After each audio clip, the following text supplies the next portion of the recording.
Heeh. Tapi aku ndak iso. Loh, belajar ya. Jenenge belajar kan nggak ada salahnya gitu toh. Kapan lo lek belajar? Ya upama apa ora ketang nyekel wayang sithik ngono. Bisa apa enggak? Upama gelem apa ora? Upama tak arai ora ketang sithik teknik apa? Mau ora? Mau tenan ora? Mau. Aja mesam-mesem tak rabi kapoke kok. Gelem Mas. Lho kok gelem Mas? Upama tak arai teknik memanah wayang. Gimana? Caranya gimana? Gimana? Gimana caranya? Mama sampean duduk sini, aku di belakang gimana? Boleh. Boleh duduk. Kamu harus pakai ini ya, ndak bisa pakai gini. Nggak bisa, karena nggak ada yang buat nyelempet lagi. Sini, maju.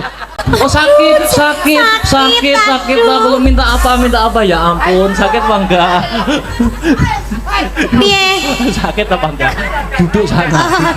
Madep sana. Oh iya, madep. Opan. Kenapa kamu nggak bisa jauh dariku toh asli nih? Bisa jauh. Sik. Aku tak tanya ya.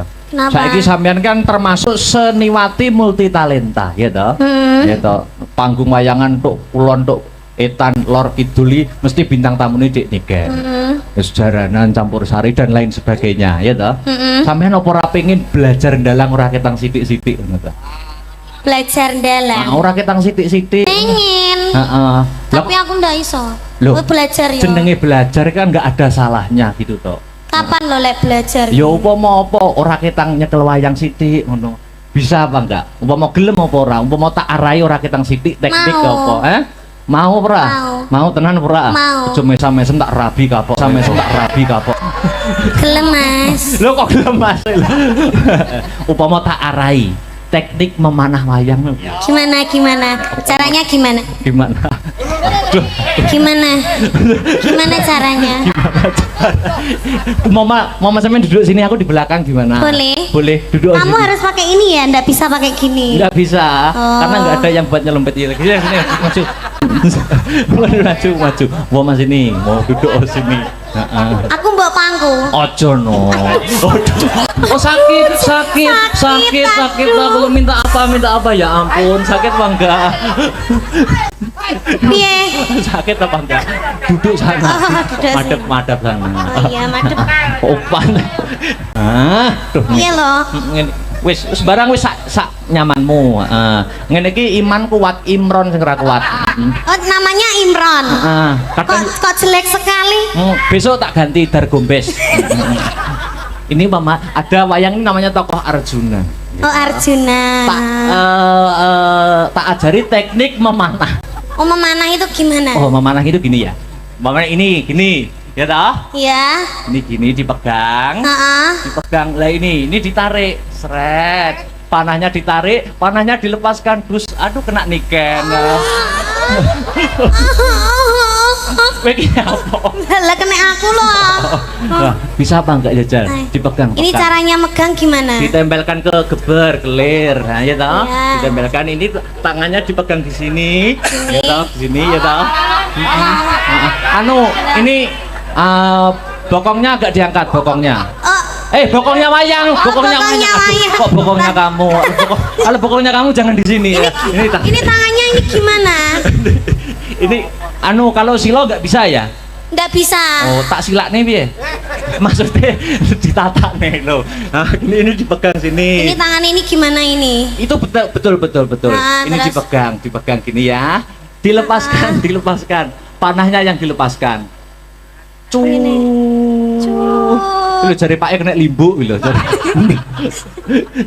Terus bisa apa enggak? Sudah paham apa belum? Sudah bisa aku bisa. Ayo diulangi lagi. Jaya,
begegek ugek-ugek sadulita hemel lae layak to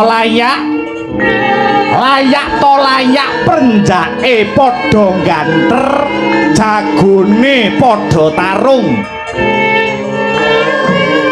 babar pisan Semar ora nduga mana lamun to gubukku karang kadempel kene kerawuan sedulurku tuwa Kakang Togog Tejo Mantri.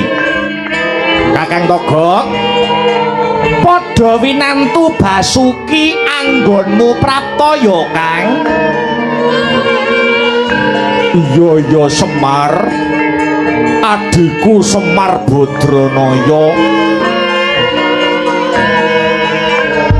pangrasa adoh saka Sambikala kalih saka Rubeda anggonku prapta ana sudungmu karang kadempel kene ora liwat kowe rak padha ginanjar kebagas warasan to Ismaya. Iya Kang, awit saka pangestune Kakang Togog Semar tansah jinangkung ing dewa Kang. Musik orane ngono Kang, kok njanur gunung kadingaren tur ana wektu sing longgar wektu sing mirunggan anggonmu nyambung talining paseduluran.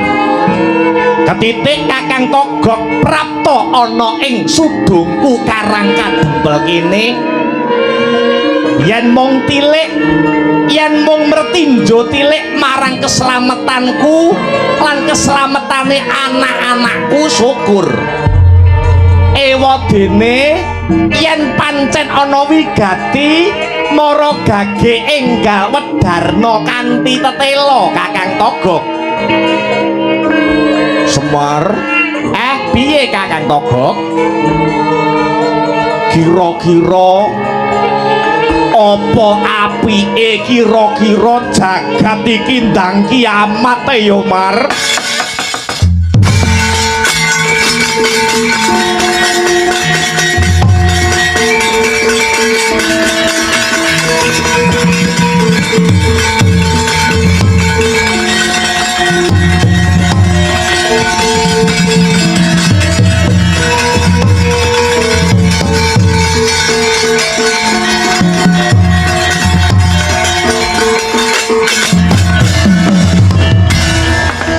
Semareka den prayitna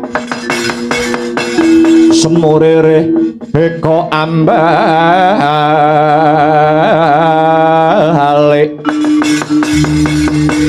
tityani kandayani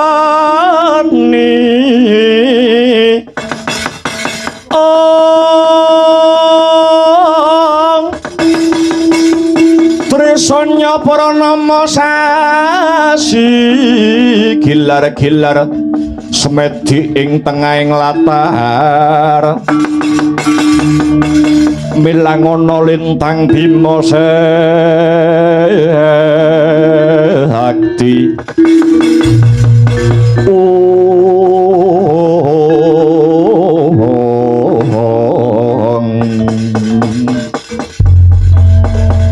Kosek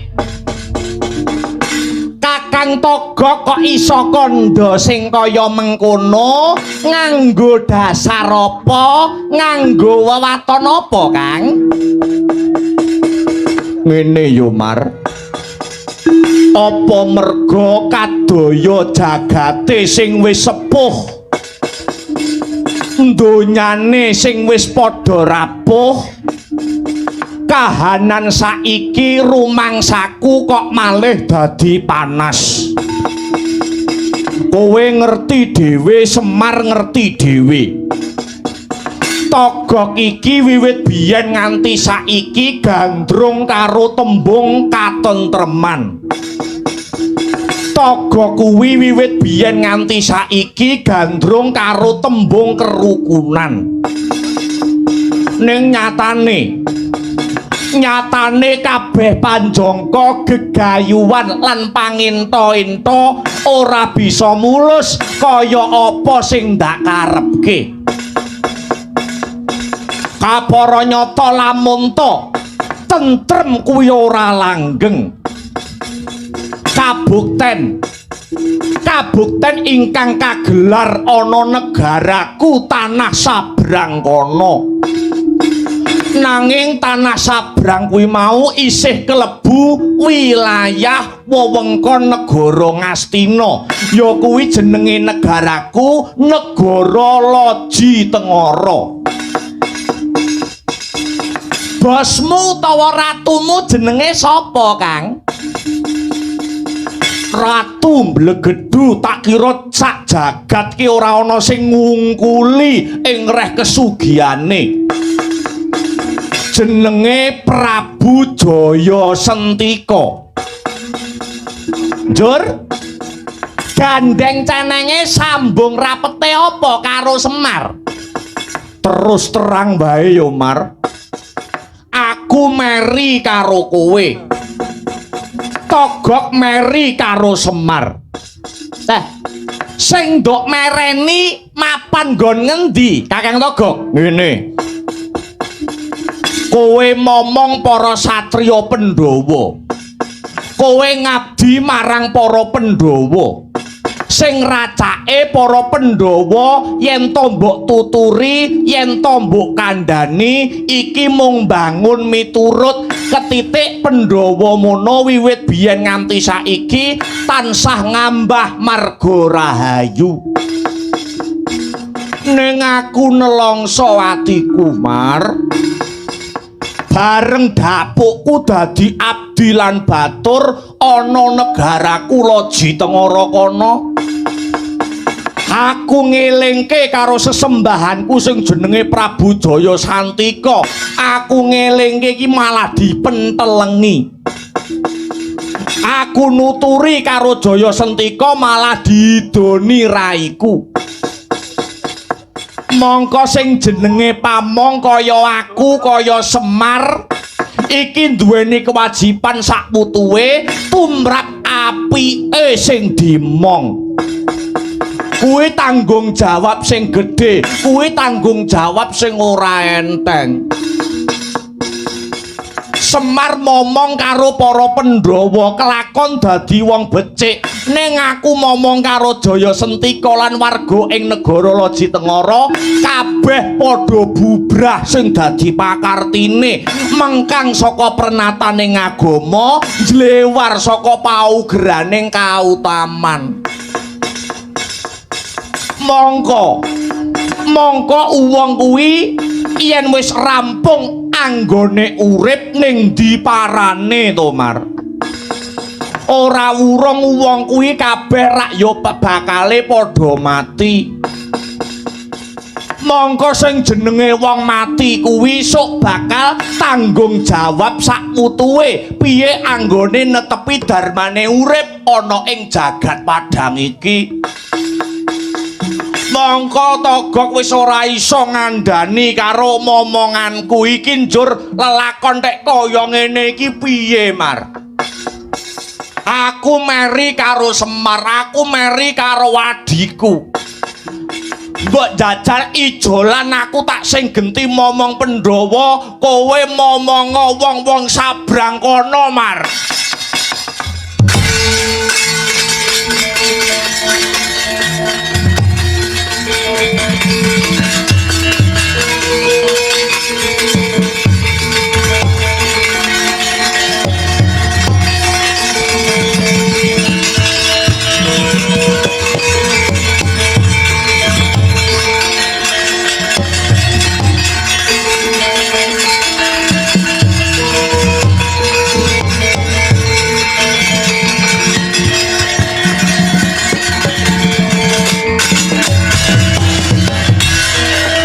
Sabantuk wahyune ngalah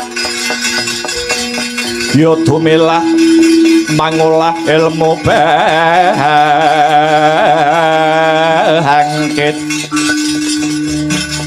bangkit mikat areh mangugut Kukutaning jiwangku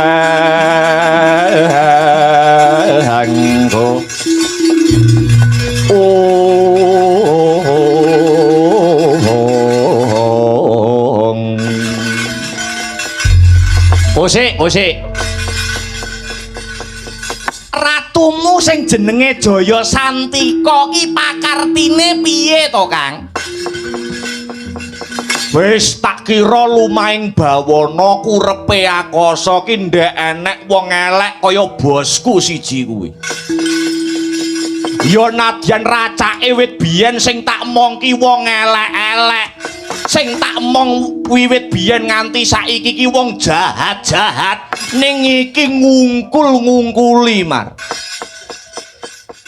Wis babar pisan tanpa gagas panjerite kawula dasih.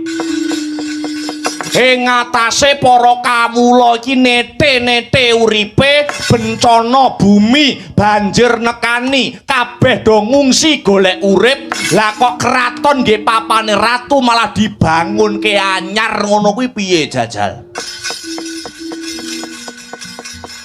Kabeh sing dadi panangise kawula dasih babar pisan ora nate digagas. Ning sing diupaya mung klemising lambe blenduke wetenge dhewe. Ing atase para kawula ki nadyan rekoso kaya ngapa iki tetep nglumpukake dhuwit kanggo pajek negara. Ning leh nanjake pajek negara iki mau ora bener malah nggih bancaan karo sing ning dhuwur kono. Rina wengi isine mung pinter-pinteran guneman nanging babar pisan ora ngrampungke perkara Mar. Lah pakartinista kaya ngene kok kon ngumbar. Kawulane iki njur arep digawa nyang endi? Aku njaluk tulung tenan karo kowe Mar. Embuh piye caramu, embuh piye reka dayamu. Elingno ratu Gustiku, elingno ratu sesembahanku kae. Iki mengko yen sing ngelingke pamonge satriya tanah Jawa, mbok menawa bakale ana padhanging lelakon. Wis aku njaluk tulung karo kowe tenan yo Mar. Aku tak leren lehku dadi togok yen nganti ora bisa gawe katentreman, aku pasrah bongkokan karo adikku Semar.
Gong rene.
Caritaning satriya linuwe kang maradi mring kautaman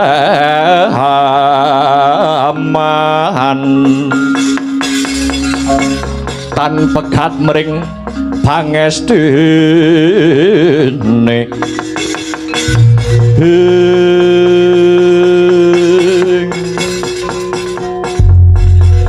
Gareng wonten dawuh Bapak tanpa lidah sinambung tanpa banyu tinalang mestine kupingmu krungu dhewe senadyan to anak-anakku mung ngrungokke ana ing pepungkuran ndak kira wis mudeng apa sing dirembug dening Pak Demu Togok Tejo Mantri. Aku ngrumangsani wis tuwa Gareng, aku ngrumangsani Semar ngrumangsani wis ora dadi bocah enom. Arep jangkahke sikil iki rasane abot banget. Entong-entong rasane wis ra karuan. Mongko Pak Demu Togok iki mau masrahke sak putuhe babakan katentreman kang kagelar ana negarane Loji Tengara kabeh dipasrahke bruk petutuk marang Semar. Gareng, kowe anake sapa? Anake Bapak Semar. Kewajibane anak marang wong tuwa kepriye? Mbangun miturut apa sing dadi perintahe bapak, mbangun miturut apa sing dadi perintahe wong tuwa. Nek aku kandha ngalor, Gareng mesti ngaler. Nek aku kandha ngidul, Gareng mesti kemawon ugi ngidul. Gareng dina iki budhal ning Loji Tengara, tentremno kahanan Loji Tengara.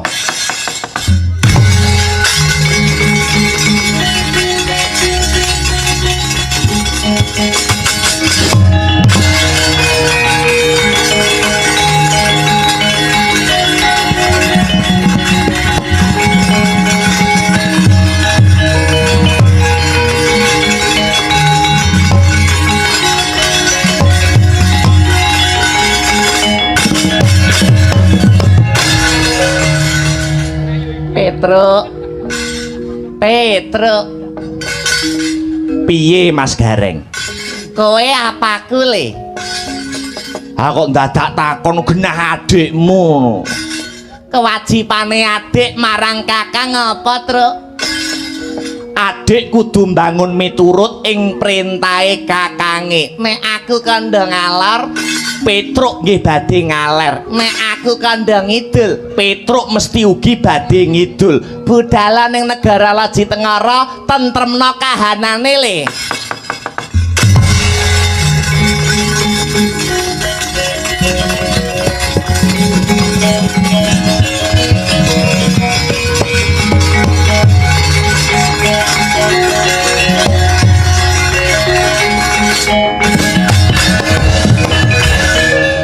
Kowe apaku, Truk? Kuwalik no. Kuwalik. Loh, masa kuwalik? Kuwalik. Oh, mosok. Gong, nun. Kowe apaku? Adikmu. Kewajibane adi nyang kakang iki kepiye? Kakang kudu manut ing reh perintahe adike, mangkato ning loji tengara truk. Kusik ta, kusik. Kusik ta. Mangkato, kusik lungguh sik. Iki ndak kuwalik to. Piye? Kuwalik piye? Kowe apaku? Aku adikmu. Kewajibane adik nyang kakang, kakange kudu manut ing reh perintahe adike mergo adike jek cilik. Oh. Ana tetembungan yen wani aja wedi-wedi, yen wedi aja wani-wani.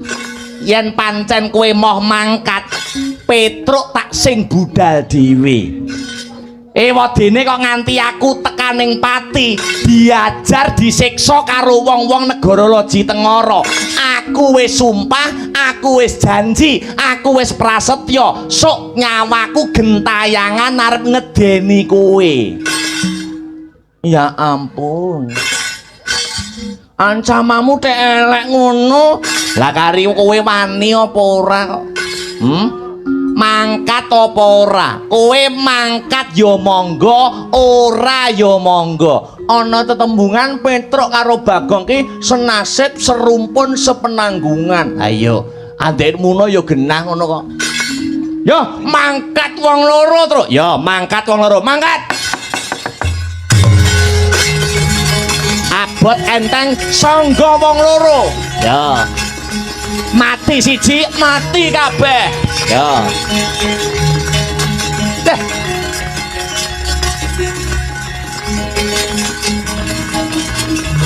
Oh.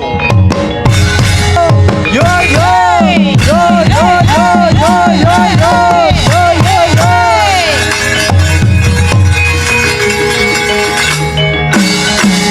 Ya ya.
Handedel kayuh kekono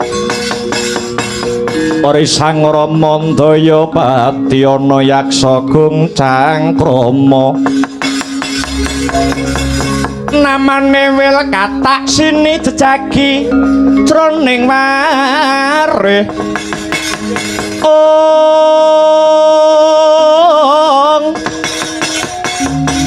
Bathok kolam tanpa tuwuk mina-mina Drujaladri mila gugu saben ari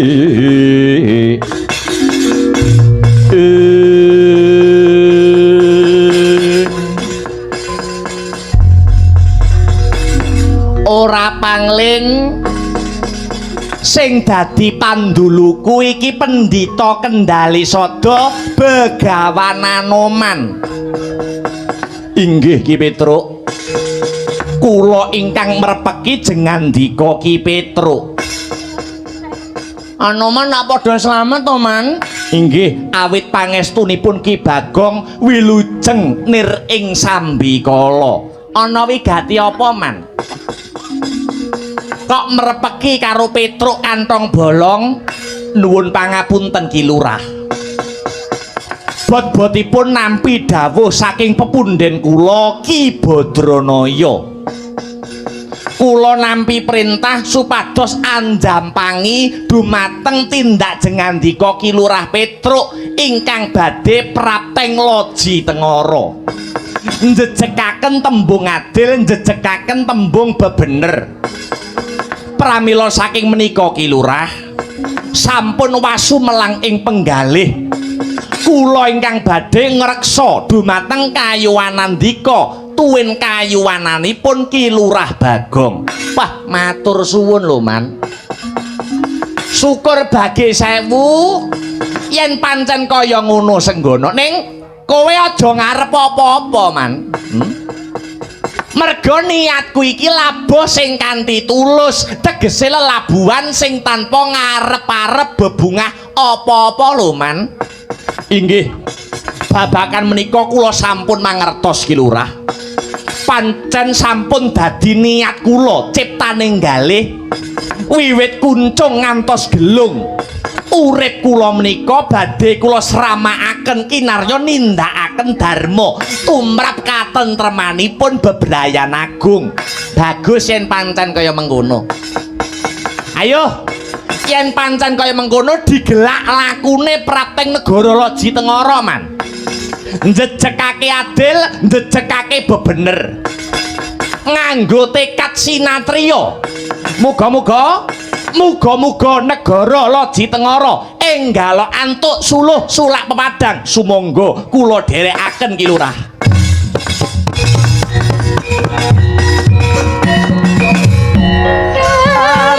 Ayo jumangkahan basri langit tapak panggon putus nyenyut kewinurun balung todong sinar ketir kumanti ode welak kobran pasir Bye.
Mayun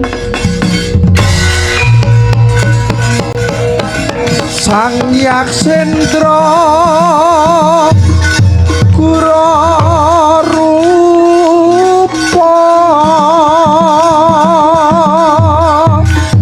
mangsas kadi angin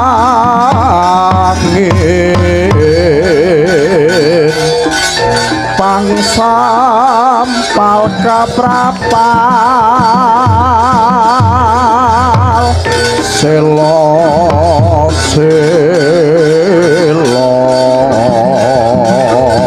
kapalasat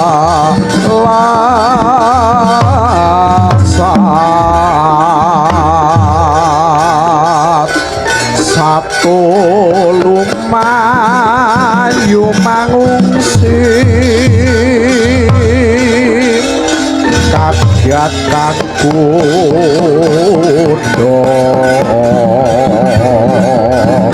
kang jogo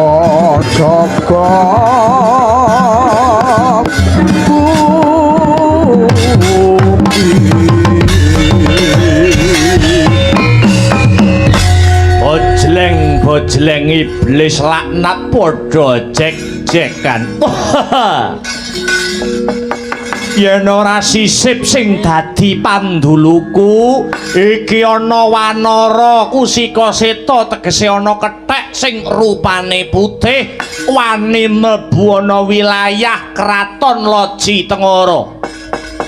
Lamun kowe bisa tata jalma menungsa sapa sing dadi aranmu wanara mburi saka pertapan Kendali Sada jenengku Begawan Anoman bali takon jenengmu sapa Barongan Warangka dalem Praja Loji Tengara Yaksa Dahuru sing dadi aranku dene aranku Adipati Salokat Katut Mbarat. Musik kowe sajake kaya duweni niat sing kurang prayoga. Duwe karep apa kowe mlebu ana wilayah Kraton Loji Tengara kene, Wanara? Blaka Suta blak kutang terus terang. Tekaku mrene ora saka prentuling atiku dhewe. Nanging Begawan Anoman nampa laporan saka warga kawula dasih kang mapan ana negaramu negara Loji Tengara kene. Yen to ratu gustimu kuwi duweni watak angkara murka, adigang, adigung tur adiguna. Apa ya ngono Yaksa Dahuru? Kuwi urusane negaraku. Kowe wong jaban rangkah ora wenang nyampuri perkarane wong-wong negara Loji Tengara. Ora usah melu-melu celeng boloten kebo latengen. Musik. Sipate ratu kuwi kudu ngayomi karo kawulane. Ora kok malah ngidak-ngidak kang sarta nyiksa panandange para kawula dasih. Kuwi jenenge panguwasa kinarya gada. Mula wigatine Begawan Anoman prapteng negara Loji Tengara kene mung bakal nganti, mung bakal ngajak. Ayo para pejabate negara Loji Tengara klebu sak patihe sak ratu gustine supaya nindakake darmane dhewe-dhewe tanpa singlar saka bebener, tanpa singlar saka kautaman.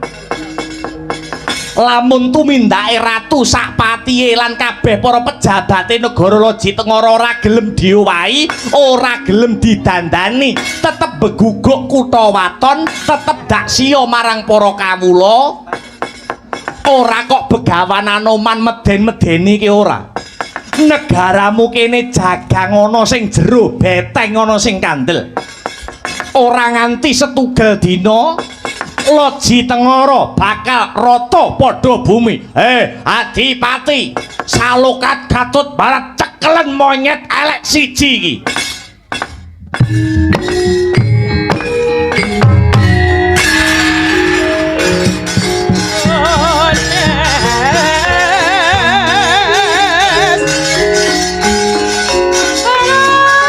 Ratu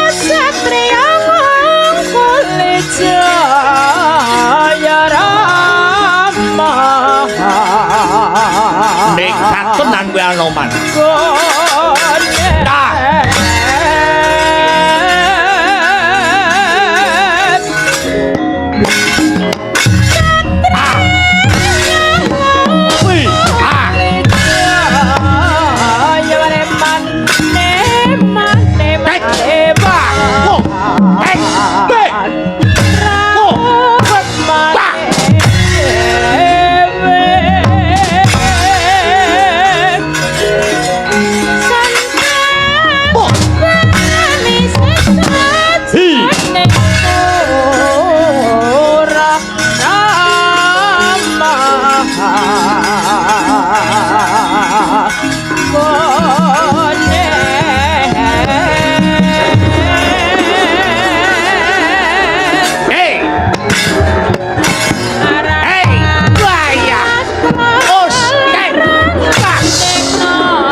Lagek sore wis ngejak gobios keringet kowe.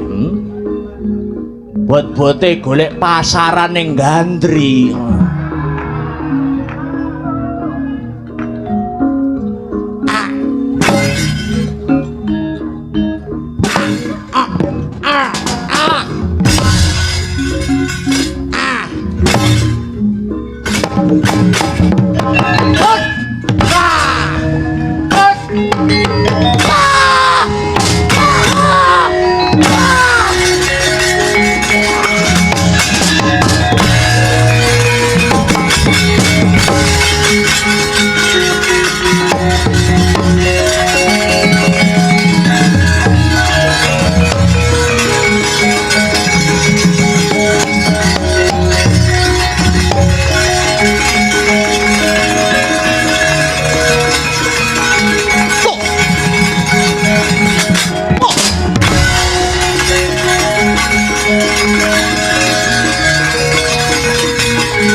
Kancut kumregut mancing samudra tulya dreng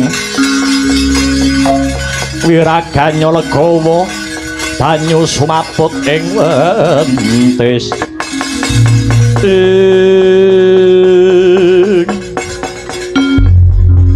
dapure kaya wedhus wani mlebu kraton Loji Tengara. Sapa iki ndangu dateng kula? Nami kula Petruk Kantong Bolong, dene wingking kula niki adi kula namine Bagong. Jenengan sinten? Apa ora kulak pawarto adol pangrungu, ratu kondang kaonang-onang, kajuwara saindenging jagat raya, Prabu Jaya Sentika iki ya aku menungsane. Oh iki ta. Prabu Jaya Sentika dina iki isih tinarbuka lawang mertobat kanggo panjenengamu. Mula tetep ana darmane Kanalendran sing kudu berbudi bawa leksana. Berbudi iki tegese seneng geganjar ngula wisuda, bawa leksana apa kang kawedhar kudu kelakon. Yen iya ya iya, yen ora ya ora.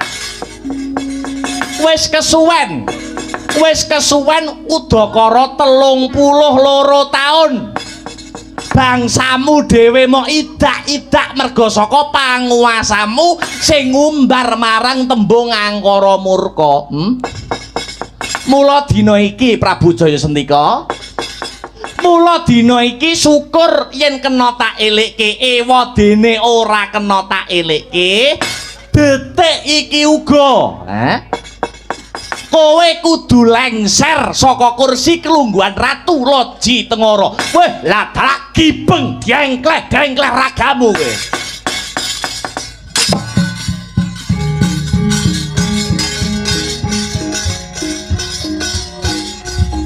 Oh, ngejak geger terus. Ngejak geger, Kang. Ah, ladeni. Mangsane apa?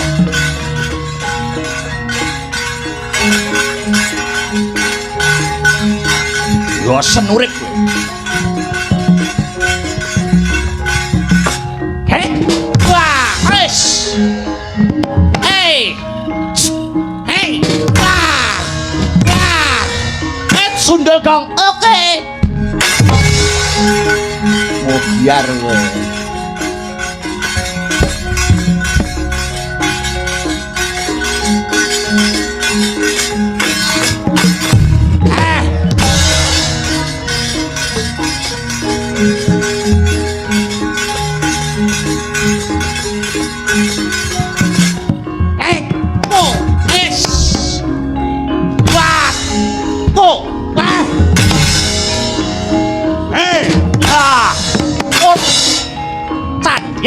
Kowe lo Sundel Gong oke mudar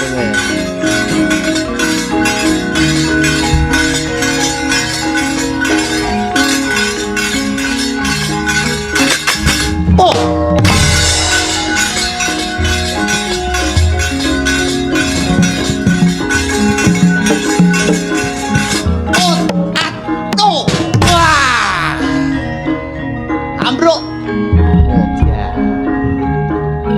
Oh. Oh, seri itu sih.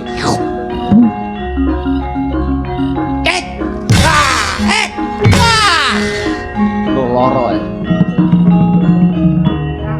Gas, gas, sudah kau oke. Biar.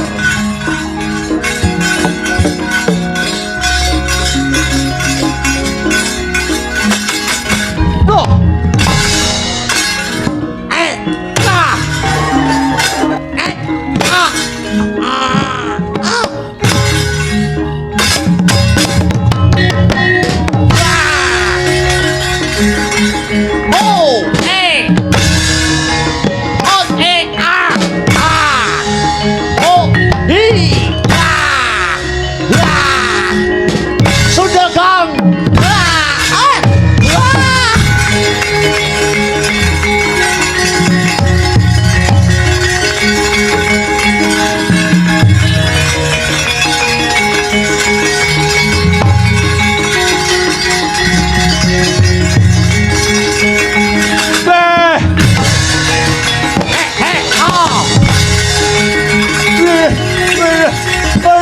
Mati aku.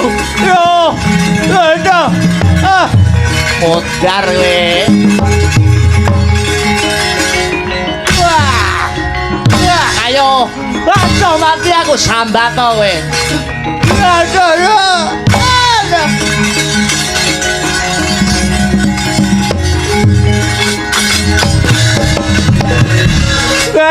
Aduh, mati aku Pedro.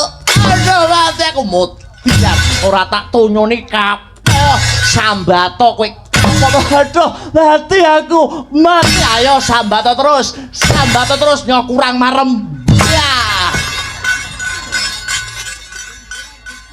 Aduh.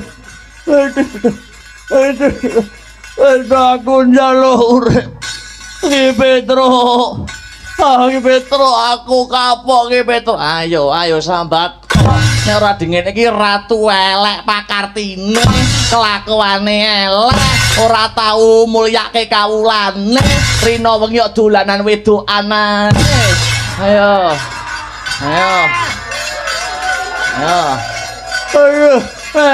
Ayo sambat to kowe. Aduh, yo mati Ki Petro, mati Ki. Lho, ngetok. Ngapa kok ngetok ngece to? Ngece. Aku ngrumangsani kleru. Aku ngrumangsani luput aku sing dosa. Ayo, dosa tenan ora? Aduh ya. Ngetok. Aduh. Ben aku e gong. Lho, ngetok nek. Matamu ya aku coba jejek kok. Aku ora ketok. Nek ngene iki aku ora ketok bojone tangga apa bojone dhewe wis ndak ketok aku. Nek wis mendem ngene iki kabeh penak. Lambemu ta. Ayo. Kowe apa ora eling nek wong urip ki nandur ngunduh utang nyaur nyilih balekke sing gawe bakal nganggo. Kowe ngerti ora rumus urip kuwi? Kunci kehidupan. Nandur ngunduh sapa utang bakal nyaur nyilih balekke sing gawe bakal nganggo. Ora mesti, Truk. Kok ora mesti enek sing gawe ning ora dienggo dhewe. Apa? Tukang duduk ubur. Kayak yang gawe ora dinggoni dhewe. Tangkemmu. Aja mbok tinggal kayak ucul, cake ucul kayak kok ora. Ayo, sambat ora. Aduh merempul sih aku, merempul yo ben. Apa ora eling wit wong dadi ratu ki ora mujudake bebunganing wong entuk pangkat kuwi amanah. Kudu tanggung jawab sak wutuhe babagan tata titi tentreming negara. Ngerti apa ora Jaya Santika? Nggih. Ngertos ki. Ngertos kula kapok. Ayo. Gelem mertobat ora kowe? Ayo. Gelem mertobat ora? Kowe gelem mertobat ora? Kowe baleni neh pakartimu kelakuanmu. Ayo, gelem tobat ora? Ngomong gelem bojomu nggo aku kok. Iki kok ngelungsur gone kancane. Ndak apa-apa, aku ki lungsuran ndak apa-apa, penting ikhlas kok. Ayo. Penting bolong ayo. Wedan. Kula ngrumaosi lepat mboten kula baleni. Janji mok tutuk-tutuk ning nggenmu ngumbar kamurkan aja takon dosa. Kowe tak kei urip ben kowe gelem mertobat. Inggih, matur nuwun Ki Petruk. Matur nuwun Ki Petruk.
Mawut kang katrajang ing Bahana Wadya sanggep keprabon prang kang obro markota. Iki sapa iki? Kok dampyak-dampyak mara nggonaku? Menawi Ki Petruk ndangu dhateng kula, kula niki kalian teng wingking-wingking kula niki kumpulanipun lurah-lurah ingkang ke bawah wonten ing negari Loji Tengara mriki. Jenenge lurah-lurah iki sapa? Ayo perkenalan siji mboko siji. Nami kula Lurah Josikon. Sapa? Josikon. Sing ngguri sapa? Nami kula Lurah Jomotol. Lurah sing nomor 3 nami kula Lurah Darmasetu. Darmasetu mburine kula pun Darma Jeruk. Sik ta sik alon ta dhisik. Ngarep dhewe sapa? Nami kula Lurah Josikon. Mburine nami kula Lurah Jomotol. Mburine neh nami kula Lurah Darmasetu. Sing terakhir nami kula Lurah Darma Jeruk. Wah, iki nek diurutne apik lho, Truk. Jenenge lurah kok apik-apik diurutne piye? Ora usah. Dadak diurutne barang. Nuwun sewu Ki Petruk. Piye, Pak Lurah? Gandeng Prabu Jaya Sentika menika sampun lengser ke Prabon. Ateges dampar ke Prabon ingkang mapan wonten ing Loji Tengara mriki kumplang suwung. Gandeng paduka Ki Petruk ingkang saged nentremaken dumateng swasana. Paduka ingkang dipun pilih kalian kumpulanipun lurah-lurah lan lapisane para kawula dasih kinen dadi ratu wonten negari Loji Tengara mriki. Aku mbok kon dadi ratu. Nggih, paduka sampun dipilih kalian kumpulane para lurah lan sedaya lapisane para kawula dasih. Aku gelem dadi ratu yen patihe adikku Bagong. Merga iki sing ngancani rekasaku. Sumangga kula dandani busana ratu sak patihipun.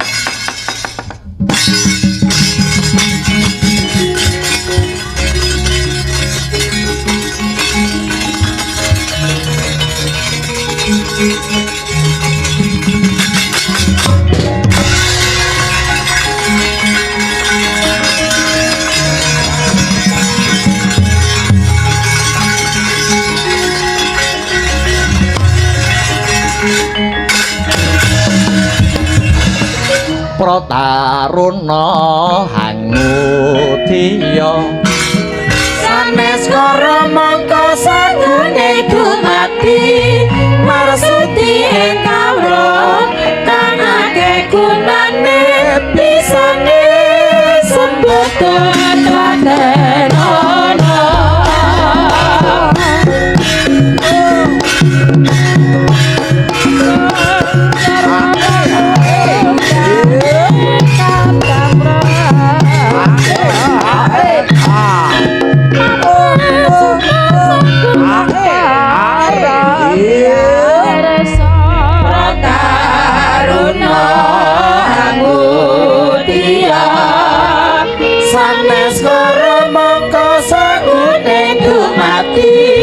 marsuti ing kawruh kang akeh gunane pisane samboten tlateno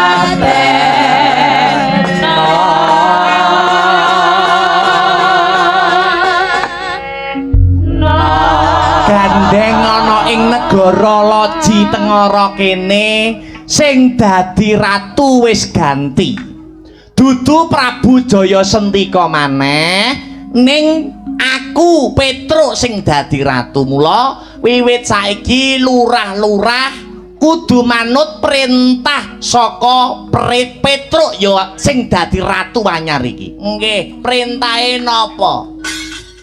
Budaya-budaya sing elek, budaya-budaya sing mengarah ana ing babakan-babakan kemaksiatan kudu diganti karo budaya sing apik. Nggih, cocok Ki Petruk, cocok. Bagus. Tur lurah-lurah, kumpulane para lurah gandeng aku sing wis dadi ratu. Mulai detik iki uga tak wajibke lurah-lurah pendak taun wajib kudu nanggap wayang. Nah. Ngaten nggih. Iya. Kuwi budaya sing apik, kuwi budaya sing becik. Tur nek nanggap wayang dalange milih sing apik kek, ngono. Aja milih dalang ceng-cengpo, nggih.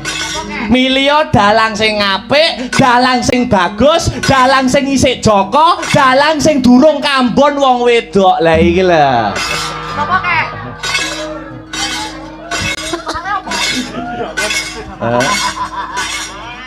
Masuk, ayo.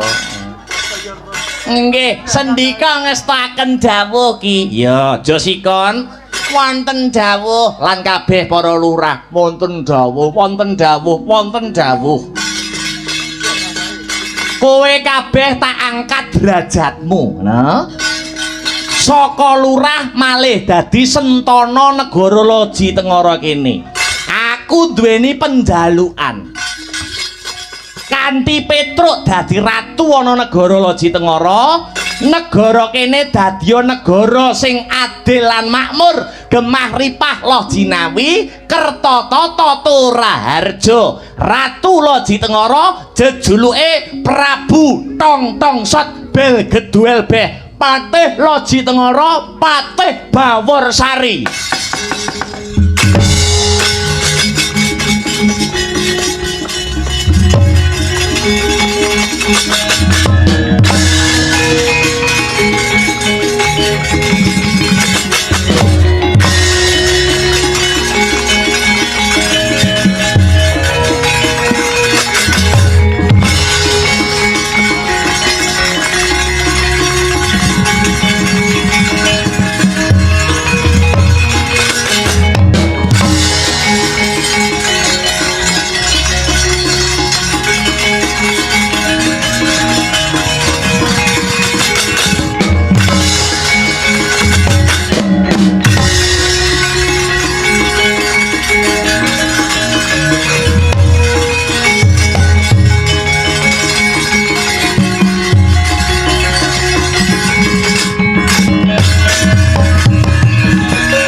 Hanoman malumpat sampun prapting witing naga sahari mulat mangandhap tinggal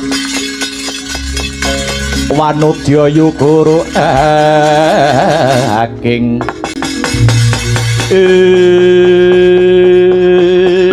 Anoman kula wonten dawuh sinuwun Ratu Loji Tengara Prabu Tongtong Sot Bel Gedwel Beh. Anoman dina iki tak angkat derajatmu dadi pujangga agung mapan ana negara Loji Tengara kene.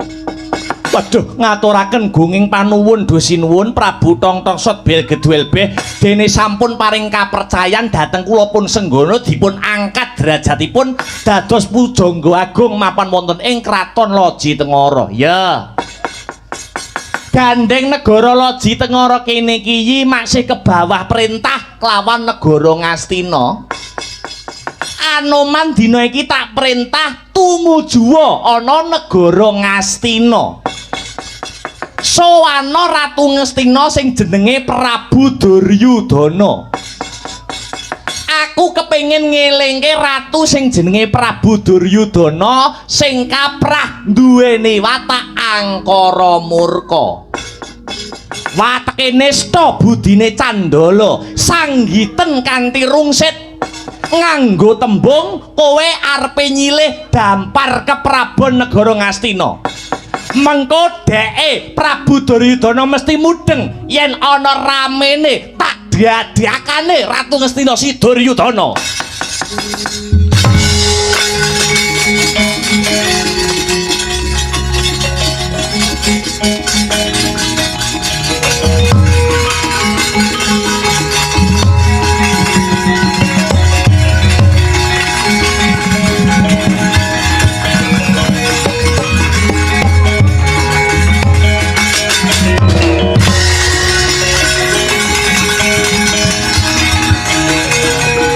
Sewaka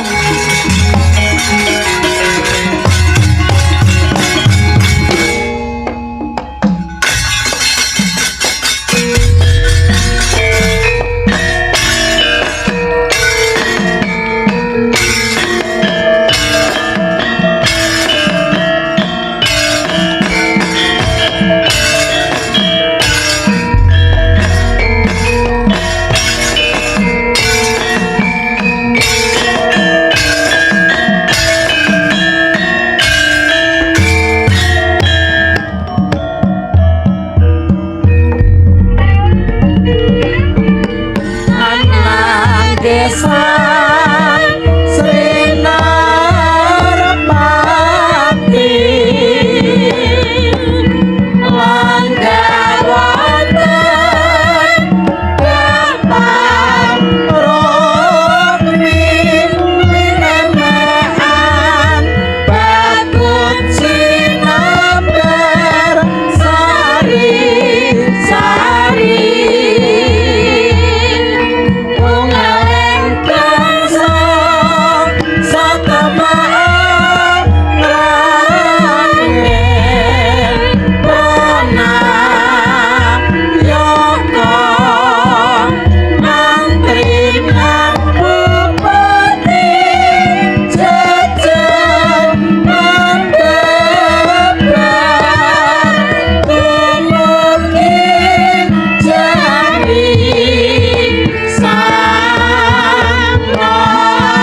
nira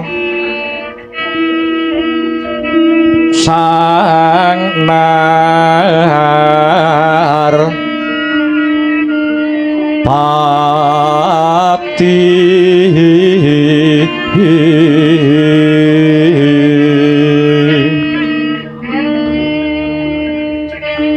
lampah hira alon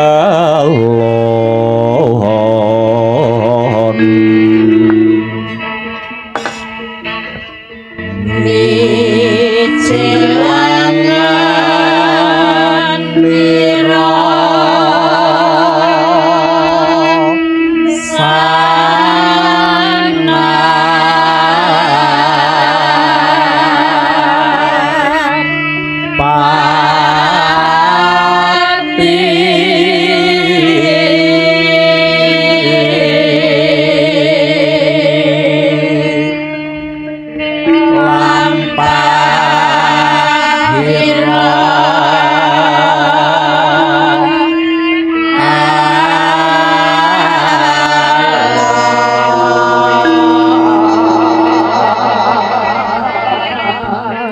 ginarabak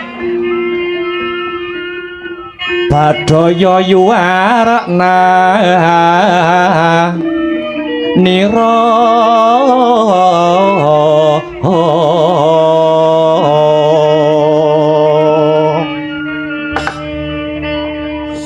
solahira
Iwan suksma hadi luwih muga ngayomana mring panjenengan ingsun kula nuwun dereng dangu sakrawuhipun Koko Prabu Mandura ing setinggil negari Ngastina.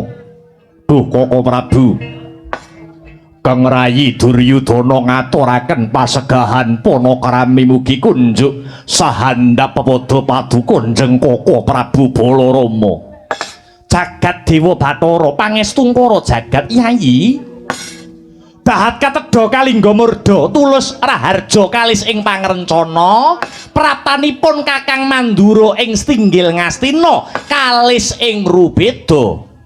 Bombong mangka kraos sing manah dene Yayi Duryudana ngaturaken sih pambagi panakrami kunjuk wonten ngarsanipun pun Kakang. Inggih Yayi, inggih.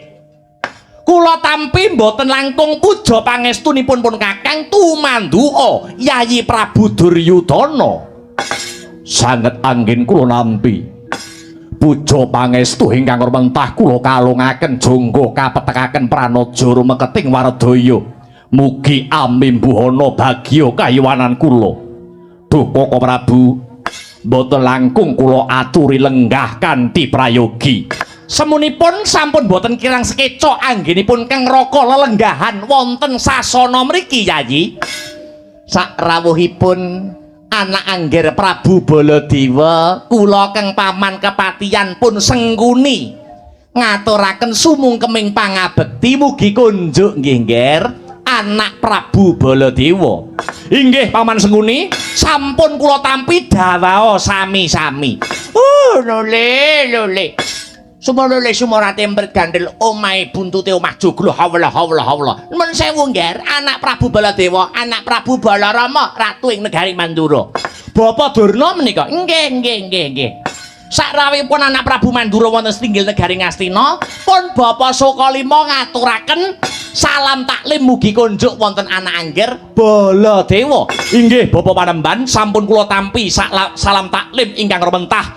Kula tampi dumawaos sami-sami. Kasekecaken anggenipun pinarak lenggah nggih ngger nyuwun ngapunten. Inggih kados mengkaten kahananipun negari Ngastina. Inggih Bapak Durna inggih. Mongkok raos sing manah sareng kula nyumurupi kahanan ing negari Ngastina. Ketingal sedaya sami gambira. Inggih. Pancen sedaya sami gumbira nggih, sami gumbira.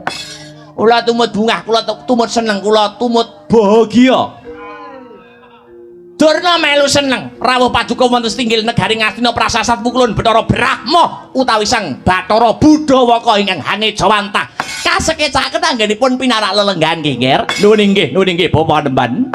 Koko Prabu Baladewa sepisan malih teng rayi Duryudana ngaturaken agenging panuwun dene paduka kepareng rawuh minangkani pamundhitipun kang rayi ing Ngastina. Inggih Yayi. Lantaran Nawala ingkang tinampi keng Raka nalika semanten Nawala utawi layang dipun tapak astani kalian Yayi Prabu Duryudana surasane tulis pun Kakang Mandura kinen daya prapteng wonten negari Ngastina. Kaget raos ing ati kula kinten lamun Ngastina menika wonten parang muka ingkang anekani. Nggih sasampunipun Kang Raka Mandura prapteng negari Ngastina. Negara Ngastina ketingal ayem tentrem boten wonten rubeda sawiji menapa, malah tuwuh tandha pitakon sak lebeting batos. Baya wonten wigatining karsa. Yayi Duryudana ngrawuhaken pun Kakang ing Mandura, pun Kakang namung badhe ngangklungaken jangga. Nilingaken karna nenggara mentah sabdanipun Yayi Duryudana. Koko Prabu Purwa Madyawasana samendang datan karempit lamun wonten kelintah-kelintuning atur Yayi Duryudana ngaturaken agenging samudra pangaksami. Inggih mboten dados sabab Yayi. Gandeng ripalenggan samangke ing Raka sampun marak sebo. Bebasan anyidam rujak ing Cempaluk tumengklungen daya-daya wruh datining karsa. Winalik rasanipun Prabu Baladewa, winalik rasanipun Prabu Balarama menawi keni winedar ing akathah ingkang Raka ing Mandura sumedya ngangklungaken jangga hanilingaken karna nenggara mentah sabdanipun Yayi Aji Jakawinana. Permara reh manguswamyong ambrang kadikaronaning kaswasih ring marga Hamalatkung risang gandha mastrat maca leng-leng lalu manguladi Surya mangrang sang wayah, Surya mangrang sang wayah. Umyus amara mayanto.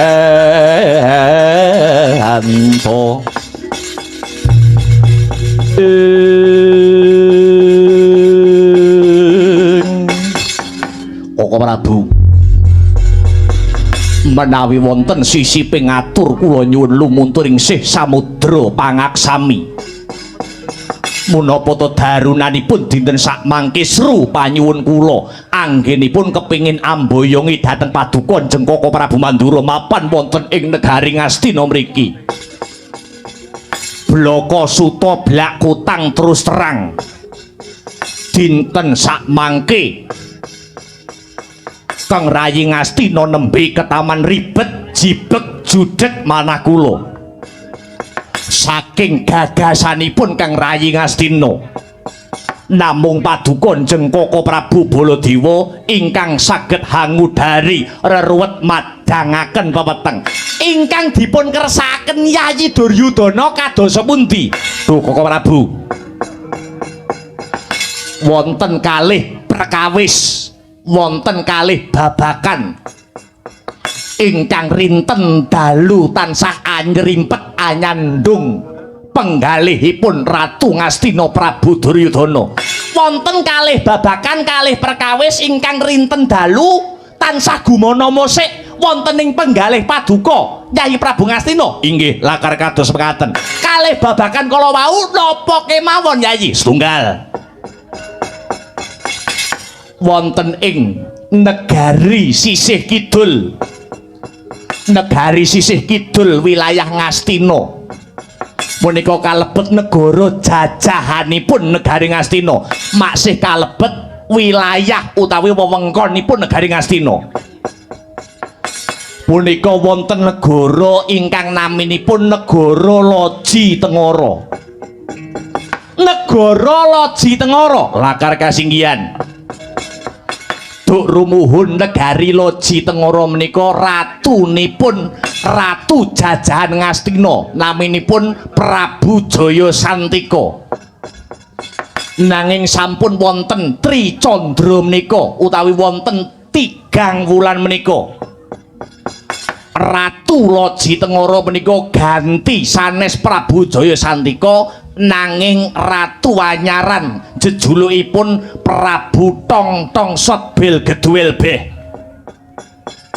kuncung nganti gelung wiwit jabang nganti cerapang ratu kok jenenge elek ratu kok jenenge Tong Sot Bil Geduel Beh kamangka ratu-ratu ingkang dipun ganti ingkang maksih negara kala wau maksih ke bawah perintah negari Ngastina upami ratunipun ganti menika sedaya kedah manut kalian Duryudana negara jajan Ngastina yen arep ganti ratu kudu manut Duryudana nanging Ratu Loji Tengara ganti tanpa sak pangertosanipun Ratu Ngastina Prabu Duryudana ratune anyar tanpa sak pangertosan paduka Yayi Duryudana lakar kados mekaten Prabu Loji Tengara nuwun inggih Prabu Tong Sot Bil Geduel Beh menika anyebabaken goreh rongeh para kawula ingkang mapan wonten negari Ngastina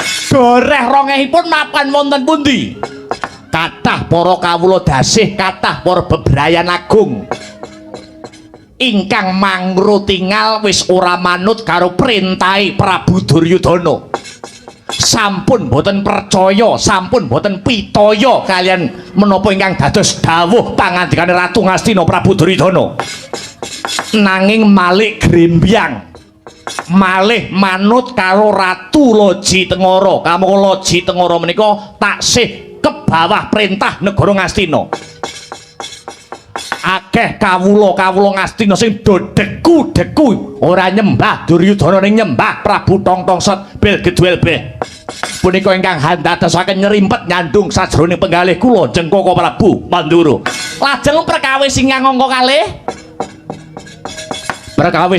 angka kalih Tri Ari Kawuri utawi 3 dinten kepungkur Ratu Ngastina Prabu Duryudana nampi wangsiting Bathara kala wau kula tampi lumantar pasupenan utawi pangimpen paduka ngimpi paduka nyupena inggih ngimpi napa Yayi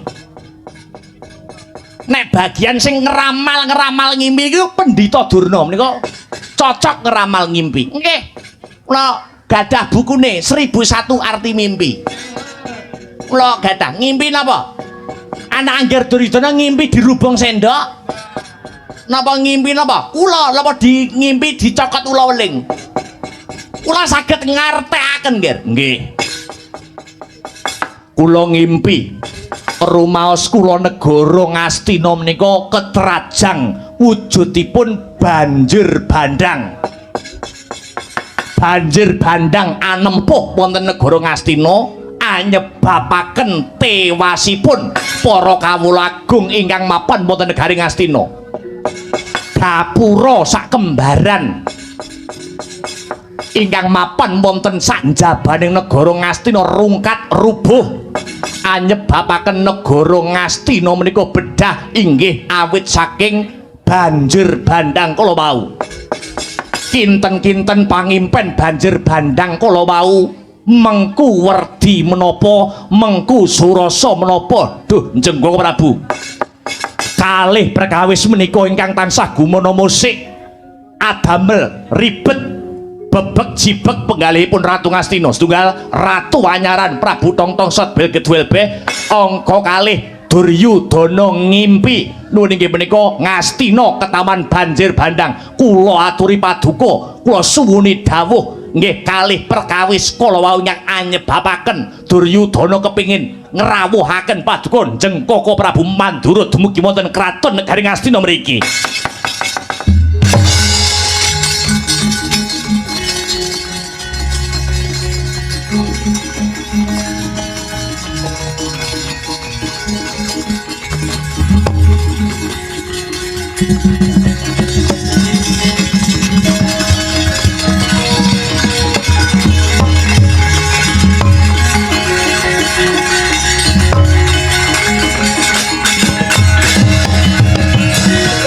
Leng-lenging driya mangu-mangu mangun kung kanduhan remang ler-leno tanpa kenen ler-leno tanpa kanen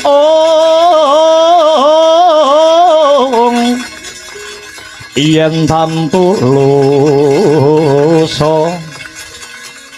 yen tampulusa mengko sang dia utama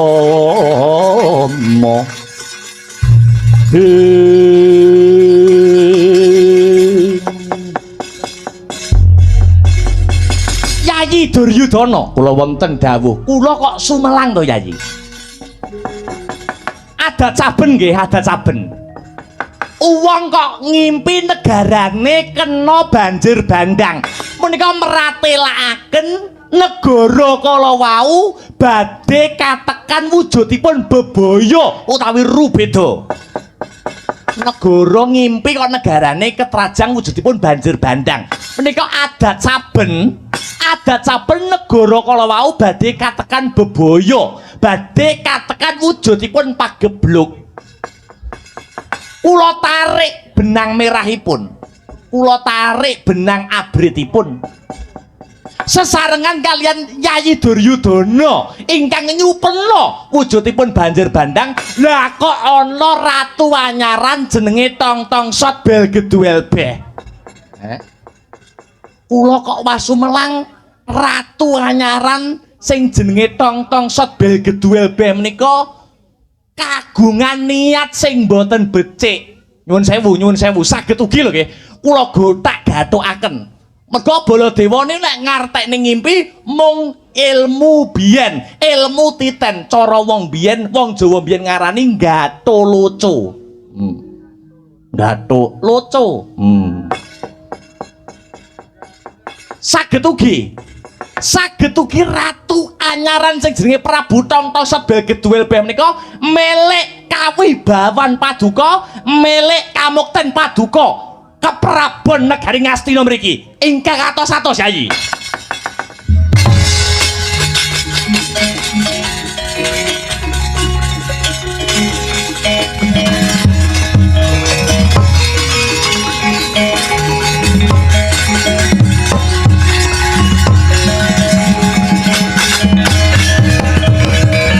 Lagi eco wawan pangandikan Nalendra Ngastina dalakang raka ing Mandura Prabu Baladewa kedadak kasaru gegering jaba prapaning resi Mayangkara minggah ing stinggil pendopo negara Ngastina. Repepeh gawe cingak kang sami mulat.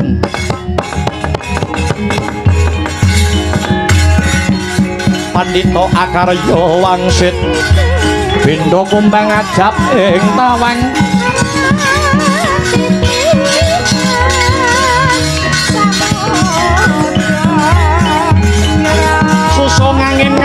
inggone penyuwang kalih kangkung kalih kangkung ong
Anoman malumpat sampun prateng witing Nagosari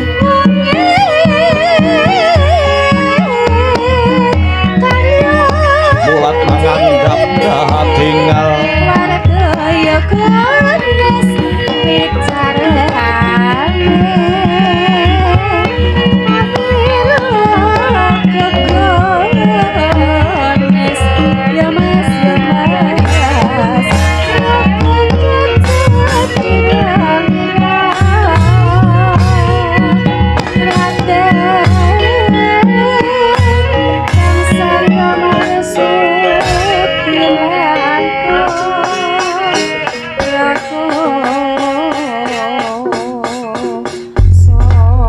kawula nuwun sewu amit pasang kaliman tabik pisowanan kula sinabeta ing Iladuni dumawaing tawang towang nuwun sewu kula pujangga agung negara Loji Tengara nami kula pun Resi Mayangkara ingkang sowan wonten negari Ngastina mriki alah ora pangling kowe iki pendhita Kendali Sada ndadak ngaku tetenger Resi Mayangkara ndadak ngaku pujangga agung kraton Loji Tengara ana wigati apa Anoman prapta ana negara Ngastina inggih punten dalem sewu anggen kula sowan wonten ngarsa paduka sinuwun Prabu Duryudana menika bot-botipun kula nampi dawuh saking tetungguling Nalendra nenggih sesembahan kula Prabu Tongtongsot Bel Geduwel Beh ing negari Loji Tengara.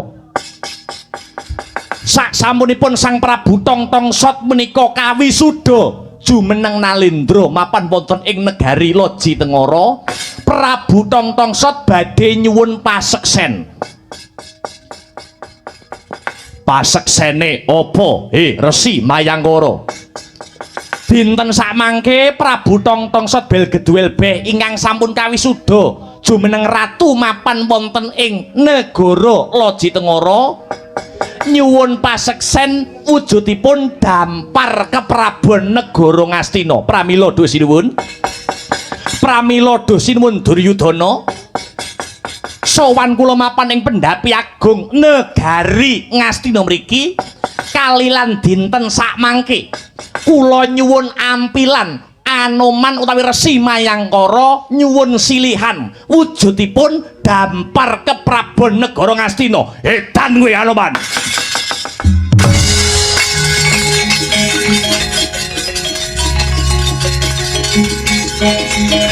Bangsat elek.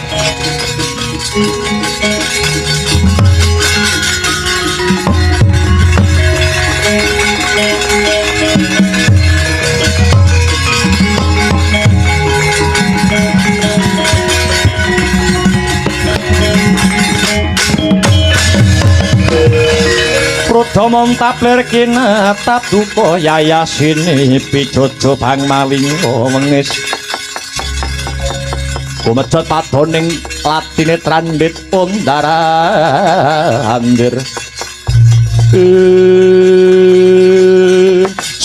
setan membo menungso. Anoman lekno mripatmu jerengen gobokmu. Aku ngerti playune tembung saka sesembahanmu Prabu Tongtong Setbil Gedwel Beh. Ing tata gelar arepe nyilih wujude dampar kencana. Cetha lamun to bakal jongkeng ke Prabone Duryudana. Ripalungguhan iki tak ajangi jembar. Negara Ngastina bakal tak depani. Ora bakal tak wenehke marang sapa wae senadyan to mung sak iyuping payung. Kejaba negara Ngastina bakal tak wenehke wong liya kejaba yen sirahe Duryudana wis gumlundung bosok koklot rubung laler. Anoman metu njaba ayo petung karo Baladewa biangsat ki Anoman.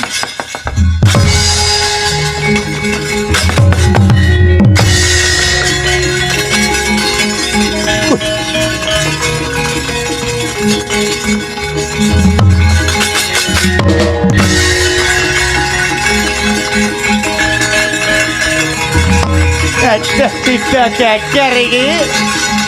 Itu hati aku.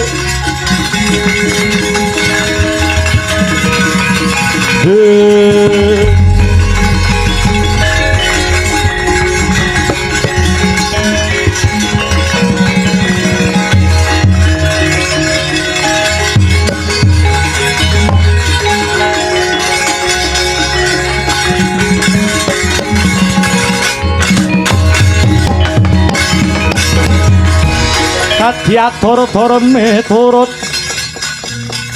anut sumarah mring Gusti dene Sidi Miwang Utama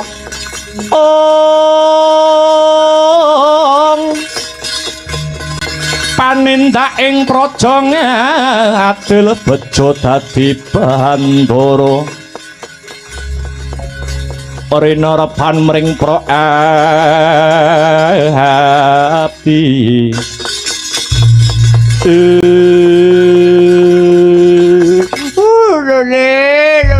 lole sumorante anak Prabu Jaka Pitana Bapa Durna kados pundi kahanan kang sarta swasana negara Ngastina bebasan ancik-ancik pucuke ngeri wonten ratu anyaran jenenge Prabu Tongtong Setbil Gedwel Beh wani-wanine arep bedah negara Ngastina sing kula gumuni sing dadi pujangga kratone kok si Anoman rumaos kula teng lakon napa-napa Anoman mesti geger teng negara Ngastina kamangka negara Loji Tengara menika maksih ke bawah perintah negara Ngastina Loji Tengara menika maksih kalebet wilayah negara Ngastina wiwit riyen mula pangraos kula Loji Tengara babar pisan ora tau gawe geger ora tau ngobak-obak sarta ngogak-ogak katentreman praja Ngastina kula Jubriya ratu anyaran kala wau ratu sulapanipun para Pandhawa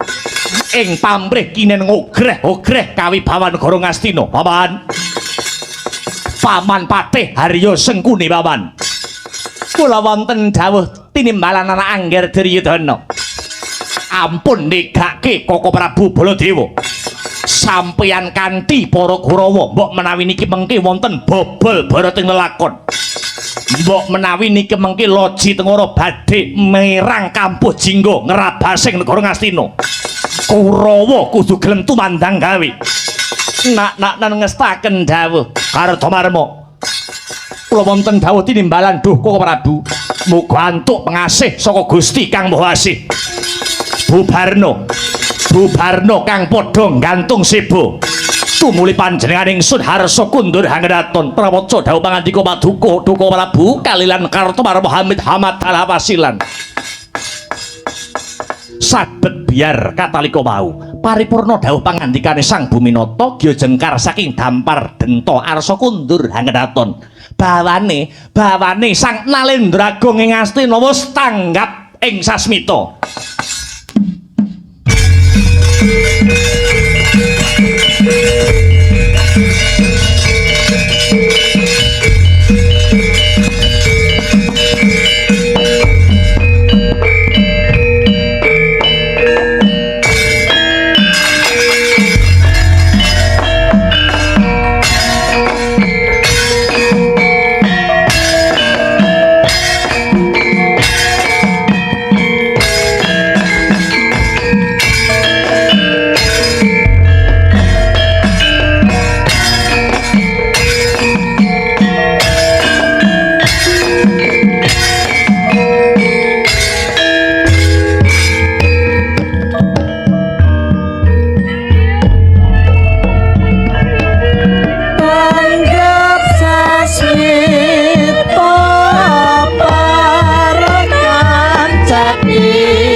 God bless.